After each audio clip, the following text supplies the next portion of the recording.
हिंदी में है कि अगर कोई रेप करता है उसको सीधा चौराहा पे लटका दो, प्राइवेट पार्ट काट दो। इस तरीके का कुछ कानून है वहाँ, इसी तरीके का कुछ कानून लाना चाहिए। मैं अनुरोध करती हूँ गवर्नमेंट से, क्योंकि किशोरियों के साथ इन्होंने जघन्य अपराध किया, रेप किया। वीडियो बनाया जाता था और लड़की को डराया जाता था कि और लड़कियों को यही लड़के कुछ दबा के रखते हैं। देखिए सहरसा का जो वीडियो है, जो सहरसा का खबर है, वो सिर्फ भारत का ही खबर नहीं हो गया, वो इंटरनेशनल खबर हो गया। अब यूके वगैरह में वो खबर चल रही है कि एक स्कूल में ऐसी घटना हो गई, और वो खबर भारत देश का खबर आउट ऑफ इंडिया चल रहा है। ये हमारे लिए बहुत शर्मनाक बात है।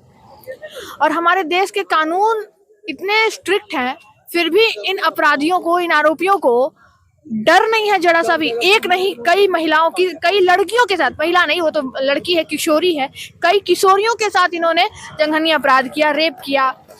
और उसमें रेप जो कर रहे थे वो तो पुरुष थे, लेकिन रेप करवाने में जिसका साथ था वो महिला थी। वो जिस लड़कियों पे उस लड़के का हाथ कि अरे मुझे ये पसंद है, सामान की तरह होता है ना, मार्केट में जाते हैं, हमें ये पसंद, तो ठीक है बेटा ले लो, है ना। मैम भी अच्छा ठीक है तुमको स्टार चाहिए, नहीं मैम हमको स्माइल चाहिए, तो मैम ने उठा के दे दिया। यही यहाँ जो इस स्कूल में है ना, इस संस्थान में यही चीज हो रही थी। शिक्षक को बोलता था लड़का, मैम हमको ये लड़का पसंद, ये लड़की पसंद है, मैम उसको सजा धजा के बड़े प्यार से ले आती थी। और फिर जब उसको घर भेजना होता था तो उसका सारा कपड़ा धो धा के फ्रेश करके फिर उसको पहनाकर फिर भेजा जाता था घर।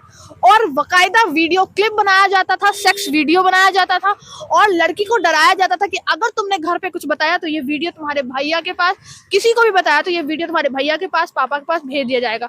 अब इस डर से लड़की करे क्या, लड़की तो चुप हो गई। तो और क्या हो, ये जब लड़कियां चुप हो गई तो क्या हुआ, अपराध बढ़ता चला गया। लेकिन ये बात आपने सुना होगा, एक कहावत, पाप का घड़ा एक ना एक दिन भरता ही है। वही यहाँ हुआ। आज वो लड़का गिरफ्तार हो चुका है, अरेस्ट हो चुका है, लेकिन देखते हैं ये कब तक अरेस्ट रहता है और कब तक ये, और वो चलो अरेस्ट तो हो गया, इसको अब सजा मिलनी है, लेकिन अब सवाल ये खड़ा होता है कि जिस संस्था में, जिस स्कूल में ये सारे कांड को अंजाम दिया गया, वो स्कूल अभी तक गिरफ्तार क्यों नहीं हुआ है, उसके कमरे को अभी तक पुलिस जांच क्यों नहीं की है, वो कमरा अभी तक बंद है, और साथ में उस कमरे को पेंट कर दिया गया है। अभी हाल फिलहाल में जब ये वारदात सामने आई, ये खबर सामने आई, तो उस स्कूल के कमरे को पेंट कर दिया गया है जहां ये सारी वारदात को अंजाम दिया गया था आज से 2 साल पहले। और अभी भी ना जाने कितनी लड़कियां, ये तो चुप हो गई थी, ये वहां उस स्कूल से जब हटी, क्योंकि पता उस समय भी नहीं चला, वो लड़की, वो किशोरी जिसके साथ ये हुआ है, वो पूरा अपना बॉडी को देख के पूरा चिल्लाती थी कि मत करो प्लीज, छोड़ दो, ऐसा करती थी। तो उसके पेरेंट्स परेशान हो गए, उनको पता नहीं चल पा रहा था कि हुआ क्या है।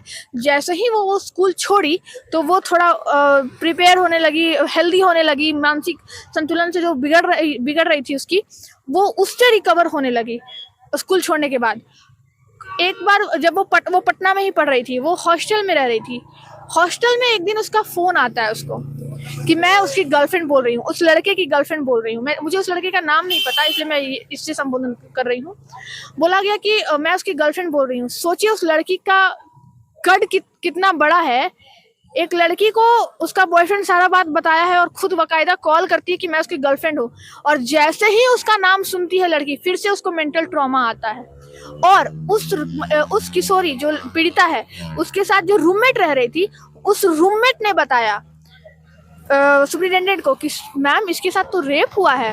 वो सारा बात सुन ली, और जब सुपरिटेंडेंट को ये पता चला कि रेप हुआ है, उसने इमीडिएटली आनन फानन में पटना से फोन लगाया सहरसा, उसके घर वाले को सारी बात का पता चला। तब जाके, वो लड़की भी अच्छे घर से बिलोंग करती थी, इसलिए उसके फादर ने, ब्रदर ने, सारे लोगों ने इस पे एक्शन लिया, और एक्शन लेने के बाद वो आज लड़का गिरफ्तार है। अगर यही वो कोई आम आदमी की बच्ची होती ना, तो वो गिरफ्तार नहीं होता, मैं आपको बता रही हूँ। और उसके परिवार बहुत पढ़े लिखे थे, और इस केस को उठाने वाले कोई अरे गरे नहीं, जिसका नाम हो रहा है ना कि इस केस में ये इन्वॉल्व है। जा सब लोग रहे हैं, जा तो मैं भी रही हूँ, लेकिन इस केस को पहले मुझे ही मिला था कि उठाओ, लेकिन मैंने भी इस केस को नहीं उठाया। अगर मैं वहां पहुंचती हूँ, इट मीन्स मैं सहायता करने पहुंची हूँ, मैंने केस को नहीं उठाया। केस को उठाने वाली रूही दी है, जो कि सहरसा की है, उनके पास ये केस आया था, क्योंकि जो लड़की है उसके भाई जो है वो रूही दी का दोस्त है, तब उन्होंने केस उठाया। और वो मेरी अच्छी जानकार हैं, हम लोग साथ में समाज सेवा किए हैं और करते भी हैं, तो उन्होंने बताया मुझे कि रूपम तुम्हारी बहुत जरूरत है, लेकिन मेरी तबीयत खराब थी। और ये बहुत बड़ा ये डिटेल बताने का मुद्दा ये है, अगर आपके साथ कहीं भी ऐसा जघन्य अपराध होता है सहरसा जैसा, आप शांति से दिमाग से काम लो, तभी लड़का या कोई भी वैसा अपराधी जेल जाएगा। सहरसा वाले केस में लड़का आज जेल में है, ये बात याद रखिएगा। अगर कोई कहता है कि कानून पे भरोसा नहीं है, अगर भरोसा नहीं है तो सहरसा वाला जो कांड हुआ वो लड़का आज जेल में कैसे है? विवेक बुद्धि विवेक से अगर आप काम नहीं लोगे, आपका केस कमजोर पड़ेगा। अगर आप बुद्धि विवेक से काम करोगे तो काम हो जाएगा। आप देखिए 2 साल पहले रेप हुआ है, जेल कब गया? अभी कुछ दिन पहले।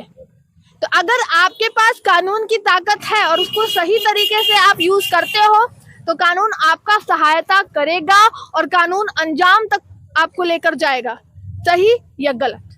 में है ना, सऊदी में है कि अगर कोई रेप करता है उसको सीधा चौराहा पे लटका दो, प्राइवेट पार्ट काट दो। इस तरीके का कुछ कानून है वहाँ, इसी तरीके का कुछ कानून लाना चाहिए। मैं अनुरोध करती हूँ गवर्नमेंट से, क्योंकि लेजिस्लेशन ही कानून लाते हैं, उनसे मैं बोलूंगी, हाथ जोड़ के विनती है, अगर अपराध जघन्य अपराध क्या बोलते बलात्कार जैसा अगर कोई अपराध आपको रोकना है तो ऐसा ही कुछ कानून लाइए जिससे हम बच्चियां, हम बहुएं, हम बेटियां हैं जो सुरक्षित हो सके। सिर्फ बोलने से नहीं होगा। बेटी बचाओ, बेटी पढ़ाओ। बेटी तो बच जाती है, पढ़ भी जाती है। आज मैं वकील बन रही हूँ, कोई डॉक्टर बन रहा है, कोई कुछ बन रहा है, लेकिन हर वक्त बेटियों को डर होता है कि पता नहीं कल मेरे साथ क्या हो जाएगा। क्या मैं आज सुरक्षित हूँ तो कल भी होंगी? क्या मैं आज यहाँ पे सुरक्षित खड़ी हूँ, अकेले हूँ, तो क्या कल भी सुरक्षित होंगे? हो सकता है आप जैसे मीडिया वाले कोई मुझे कॉल करे, आप तो मुझे कोई भी मीडिया बन के कॉल करेगा कि रूपम जी यहाँ पे आइए ना, थोड़ा काम है, मैं तो ट्रस्ट करके आऊंगी क्योंकि अभी तक मेरे साथ कोई हैपनिंग नहीं हुआ है। अगर कोई ऐसा आ गया, सपोज दैट, क्या करूंगी, है ना? तो कानून उस तरीके का लाएंगे तो आपको भी डर होगा। आप देखिए ना, मैं ये बातें क्यों कह रही हूँ, यहाँ सारे रोड पे कैमरा लगा हुआ है। अगर आप बिना हेलमेट के ड्राइव करोगे चालान कटेगा, उस डर से आप हेलमेट पहनते हो। मैं तो बोलती हूँ, मैं तो कानून के डर से हेलमेट पहनती हूँ, क्योंकि मैं कानून तोड़ूंगी बस हो गया मेरा। और मैं कानून की बहुत बड़ी पुजारी हूँ, ये हर किसी को पता है, आपको भी पता है। तो इसीलिए मैं डरती हूँ कानून से, ठीक है, ये बात तो फैक्ट है। मैं उसका आदर करती हूँ, मैं कानून कभी नहीं तोड़ती, और इसीलिए मैं हेलमेट लगाती हूँ। तो आप ऐसा कानून बनाओ जिससे रेपिस्ट रेप करने में 50 बार सोचे। और पहले उन माँ बाप को मैं बोलना चाहूंगी जो अपने बच्चों को संस्कार नहीं देते हैं, बेटियों को दबा के रखना चाहते हैं। अरे क्या हो गया अगर बेटा एक खाना खाया और वो बर्तन उठा के रख दिया, तो बर्तन अगर बच्चा अगर लड़का नहाने भी जाता है ना, 25 साल का हो जाएगा, लेकिन कक्षा भी माँ ही धोएगी।